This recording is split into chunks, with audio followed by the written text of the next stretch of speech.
Bien, para el punto 4 lo primero que debemos hacer es declarar nuestro componente, en este caso será el punto 4, y establecer los puertos de entrada y de salida. En este caso X, Y y Z serán nuestra entrada y F1 y F2 nuestras salidas.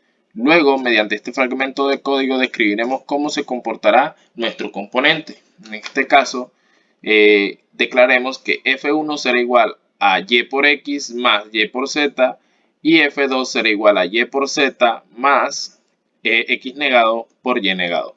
Este código queda descrito por este esquemático en RTL, donde tenemos una compuerta OR para la salida de F1 asociada a una compuerta AND que relaciona X e Y, y tenemos otra entrada que asocia a Z con el Y negado. Para F2 tendremos la compuerta OR que está asociada a una compuerta AND que recibe a X negado e Y negado.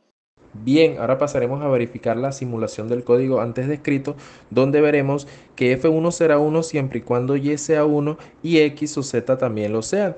Y F2 será 1 cuando X y Y sean igual a 0 o Z y Y sean igual a 1. Vamos a analizar el diseño de un decodificador de 2 a 4, lo que quiere decir que vamos a tener un dispositivo en el cual ingresan dos variables de entrada, en este caso A y B, y nos va a generar un número de 4 bits, representadas con las variables Y0, Y1, Y2 y Y3. Adicionalmente tendremos un enable, el cual cumple la función de activar el sistema.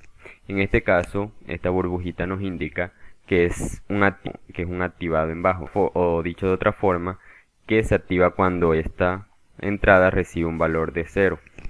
Para realizar este diseño vamos a utilizar la herramienta Vivado para la representación en el código VHDL. Nos vamos a basar en esta tabla de verdad. En este caso vemos que cuando la entrada enable está en 1, no importa qué valores reciban las variables A y B, que el valor de la salida siempre va a ser el mismo, 1, 1, 1, 1. Y cuando está en 0, vamos a ver que se va a activar el sistema, se va a activar el circuito, y vamos a ver que el 0 se va a ir trasladando desde el bit menos significativo hasta el bit más significativo, en el cual corresponde a D0 y D3 respectivamente. Una vez en el código, vamos a tener como primer paso, tenemos las librerías de IEEE. Luego vamos a declarar nuestras variables que vamos a utilizar dentro del código. En este caso vamos a tener una variable que se llama A y una variable que se llama B como la entrada a nuestro sistema. Y vamos a obtener una variable de salida, la cual corresponde a un vector de 4 bits. Vamos a tener también una variable en que corresponde al enable, la cual va a ser de entrada y va a estar en Standard Logic también. Aquí finalizamos la declaración de las variables y en la arquitectura vamos a tener un process el cual depende de las variables A, B y EN. Este process consiste en que vamos a tener unas estructuras condicionales if, else, en este caso. Para el primer condicional vamos a preguntar por el estado de la variable en. En este caso, si es 0, vamos a hacer otro if, el cual nos va a preguntar por el estado de las variables A y B. En este caso vemos que si A y B son iguales a 0, vamos a obtener en la salida el siguiente número, 1, 1, 1, 0. En caso de que no se cumpla que las dos variables sean 0, pues vamos a preguntar nuevamente si la variable A está en 0 y la variable B está en 1. Si se cumple esta condición, vamos a obtener este número en la salida, 1, 1, 0, 1. Pasamos a la siguiente condición, la cual es si A está en 1 y B está en 0, pues vamos a obtener 1, 0, 1, 1. vamos a tener que si ambas variables están en 1, vamos a obtener 0, 1, 1, 1. Lo cual corresponde a la tabla de verdad. Vemos que el 0, en este caso, se va trasladando hasta la posición del bit más significativo, que es el primero. Si la variable en no es 0, sino que es 1, vamos a obtener todas las variables, todas las salidas en 1, como se vio en la tabla de verdad. A continuación haremos el análisis RTL para observar el diagrama de este código.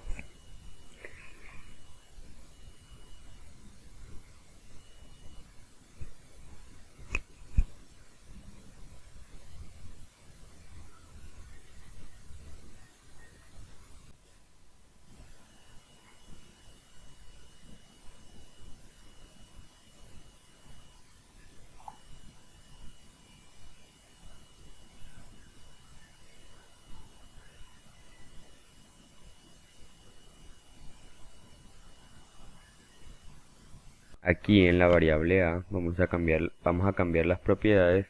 Le vamos a dar force clock, lo vamos a colocar en binario. Vamos a decir que va de 0 hasta 1 y vamos a poner un periodo de 150 nanosegundos. Hacemos lo mismo con la variable b. Vamos a force clock binario de 0 hasta 1. Vamos a darle aquí un pulso de 200 nanosegundos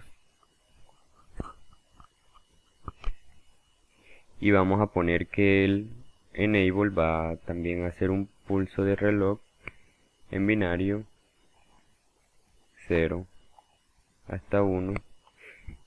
Y en este caso lo vamos a poner de unos 100 nanosegundos, así como está.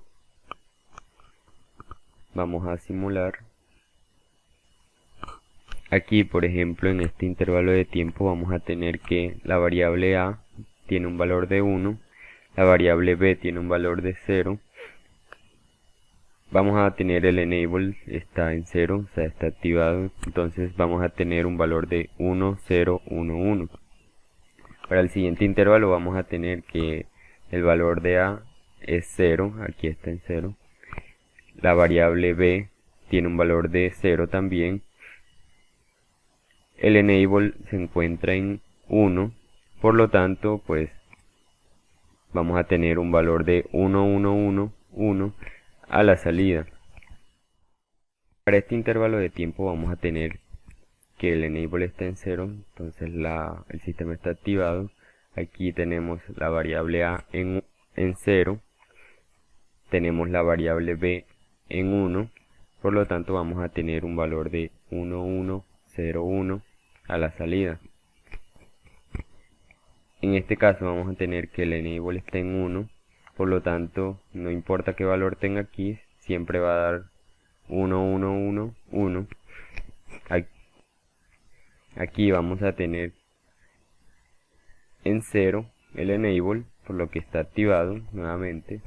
Vamos a tener la variable a en 1 y la variable b en 0. Y esto resulta en una salida de 1, 0, 1, 1. Bien, en el punto número 6 tenemos un multiplexor de un bit con 8 entradas. Lo primero que debemos hacer es declarar los puertos de entrada de nuestro componente. En este caso, nuestras entradas serán un vector E de 8 posiciones, un END, un CEL, que será un vector de 3 posiciones, y nuestras salidas serán Y y YN, que será el negado de Y. Lo siguiente que debemos hacer es describir el comportamiento de nuestro componente. En este caso, creamos un process con nuestras entradas y evaluamos un condicional que evaluará la condición de que enable sea igual a 0. Si enable no es igual a 0, simplemente Y se le asignará el valor de 0 y a YN el valor de 1. En este caso, si enable es igual a 0 o N es igual a 0, se evaluará lo que está dentro de nuestro condicional. En este caso, ¿qué hace el multiplexor? Y viendo aquí los condicionales, simplemente a Y se le asignará la posición de entrada que sea igual al valor en decimal de nuestro selector. En este caso, si tenemos 001 en cel, a Y se le asignará la entrada en la posición 1 y a Y la negación de esa entrada.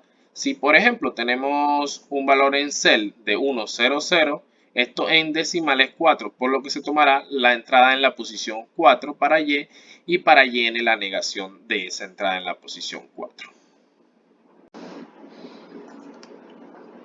Bien, ahora comprobaremos el multiplexor, donde vemos que si nuestro enable es igual a 1, nuestra salida siempre será igual a 0, por lo que vemos aquí. 1 y nuestra salida Y es igual a 0 y por lo tanto nuestra salida de Y negado es igual a 1. Entonces aquí 1, vemos que nuestra Y es 0, vemos que nuestra Y es 0 y por acá también vemos que nuestra Y es 0 cuando está el enable en 1. Por lo tanto este multiplexor se activará en el flanco negativo, o sea en 0. Entonces tenemos aquí. Ahora, como nuestro selector está en 0, 1, 1, esto en nuestro valor decimal es el número 3, por lo que nuestra salida tomará el valor de la entrada número 3 de nuestra E. Por lo que vemos aquí, si nos ponemos en una posición donde end sea 0 y vemos que nuestra entrada en la posición 3 es igual a 1, nuestra salida Y será igual a 1 y nuestra salida Y negada igual a 0.